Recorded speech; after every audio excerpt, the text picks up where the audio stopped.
अस्सलामु अलैकुम वरहमतुल्लाहि वबरकातुहू। मैं हूँ खालिद नदीम और आप देख रहे हैं मेरा यूट्यूब चैनल।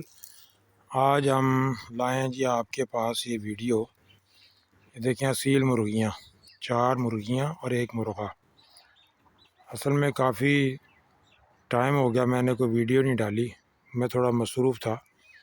तो ये मुर्गियाँ मैं लेके आया हूँ फार्म पे घर से। 4 मुर्गियाँ जी, ये 1 मुर्गा। तो वहाँ घर में रखी थी, इन्हें कभी मट्टी नसीब ही नहीं हुई। ये देखिए, ये इनकी नेचर ज़िंदगी ही है। 1000 दर्जे की फीड और 1000 दर्जे के दानों से ज़्यादा इनके लिए ये यानी खुशी का बायस है इनकी सेहत का। ये मुर्गियाँ देखिए, ये एक मुर्गा है लाखा चीना, और थोड़ा इसे बड़ा करके दिखाता हूँ। ये मुर्गा है जी लाखा चीना, बाकी ये मुर्गियाँ हैं। 3 ये नज़र आ रही हैं, एक उधर खड़ी है साइड पे। 4 मुर्गियाँ, ये इनकी ज़िंदगी है जी। खुला फिरना, मट्टी के अंदर खेलना, कीड़ा मकोड़ा खाना, ये इनकी है जी बेहतरीन ज़िंदगी। ये मैंने कहा चलो दोस्तों के साथ शेयर करता हूँ जी। जज़ाकल्लाह खैर।